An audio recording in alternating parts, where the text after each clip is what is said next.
एक inside story के लिए हम कुपवाड़ा के एक ऐसे इलाके में पहुंचे हैं जहां पर लोगों का कहना है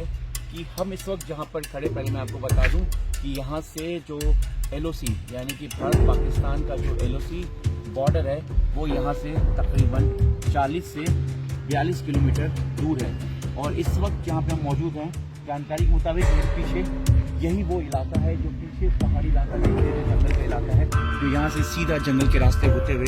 पाकिस्तान और भारत के बीच जो LOC का जो बॉर्डर है वहाँ तक पहुँचता है। और जानकारी के मुताबिक एक दशक जो मिलिटेंट है वो इसी रास्ते से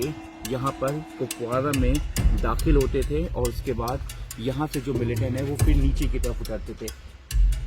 सर्च ऑपरेशन के दौरान कई मिलिटेंट यहाँ पर मारे जा चुके हैं, लेकिन जानकारी के मुताबिक जो लोग हैं उन्होंने हमें ये जानकारी दी है कि इसी रास्ते, मतलब इसी जंगल के रास्ते, हालांकि ये कुपवाड़ा का इलाका और इसी से जंगल के रास्ते जब हम आगे पहाड़ी की तरफ पहुँचेंगे तो एक वो जो जंगल का रास्ता है, ज़्यादातर जो मिलिटेंट है एक समय यहीं से गुजरते थे। इंडिया न्यूज़ इस वक्त यहाँ पर पहुँचा है और आपको दिखाने के लिए कि ये वही जगह है जहाँ पर एक समय जो साल 2010 से पहले जो मिलिटेंट थे वो इसी रास्ते से ऊपर पहुंचते थे। और यहाँ से ही जो जंगल का पूरा रास्ता है जो हम आपको दिखाना चाहेंगे, इसी जंगल के रास्ते से जो मिलिटेंट है वो यहाँ से नीचे की तरफ आते थे। और उसके बाद जो सेना की कार्रवाई में या जम्मू पुलिस की कार्रवाई के दौरान उसके बाद यहाँ से वो मिलिटेंट जो है या तो मार गिराए जाते थे या जो भाग जाते थे, फरार हो जाते थे, उनकी पकड़ होती थी। लेकिन जो एक रूट है, जो जानकारी यही मिली है कि इसी रूट के जरिए जो मिलिटेंट हैं वो यहाँ तक यानी कि कुपवाड़ा में के ज़रिए अंदर दाखिल होते थे। कुपवाड़ा जम्मू कश्मीर के इलाके का एक आखिरी ज़िला है कुपवाड़ा। वैसे ही दूसरा ज़िला जो है वो बारामूला उरी का इलाका पड़ता है जहाँ से भी बॉर्डर पड़ता है। और आप देख सकते हैं कि पूरा जंगल इलाका है इस वक्त, हालांकि पूरी तरीके से मिलिटेंट का सफाया हो चुका है। कुछ ओवरग्राउंड वर्कर्स जो हैं वो यहाँ पे मिलिटेंट की मदद कर रहे हैं, लेकिन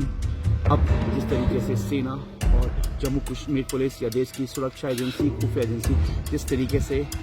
हाल के दिनों में पूरी तरीके से अलर्ट हुई है, उसके बाद से मिलिटेंट का ये रास्ता कहीं ना कहीं बंद हो गया है। लेकिन इस वक्त इंडिया न्यूज़ एक्सक्लूसिव यहाँ पर पहुँचा और आपको दिखा रहा है कि इसी जंगल के रास्ते, जानकारी के मुताबिक जो हमें यहाँ के लोकल सोर्सेज जिन्होंने बताया कि इसी रास्ते से एक वक्त जो मिलिटेंट का जो पूरा रास्ता है वो यहाँ से दाखिल होता था। इंडिया न्यूज़ से जब एक 91-92 के दशक का एक मिलिटेंट से जब हमारी बात हुई तो उन्होंने बताया था कि किस तरीके से जो मिलिटेंट का जो रास्ता, जो बॉर्डर के LOC के रास्ते से किस तरीके से दाखिल होते थे। और इस वक्त हम यहाँ पर पहुँचे हैं जो रास्ता एक वक्त मिलिटेंट का रास्ता हुआ करता था और यहीं से वो अंदर दाखिल होते थे। ऐसे कई जगह हैं जहाँ से वो अंदर दाखिल होते थे। हम आगे रास्ता हालांकि ज़्यादा ख़राब है, सुरक्षा कारणों से हम आगे नहीं जा सकते, लेकिन इस वक्त हम बहुत हाइट पे हैं, बहुत ऊंचाई पे हैं। हम सिर्फ एक हल्का सा नज़ारा दिखाना चाहेंगे कि हम कितनी हाइट पे हैं और इसी रास्ते से जो है इसी हाइट पे हैं और हम ऊपर की तरफ इस इनसाइड स्टोरी को करने के लिए आए हैं। और हम यहाँ पर जो आपको दिखा रहे हैं कि ऐसे जंगल का रास्ता है जो आगे भी है जहाँ से मिलिटेंट यहाँ पर जो है ओवरग्राउंड वर्कर, जो उस वक्त अपर ओवरग्राउंड वर्कर्स होते थे, उनके ज़रिए यहाँ तक पहुँचते थे। अपने सहयोगी कैमरामैन अंकुश के साथ मैं Javed Hussain, India news, ground zero.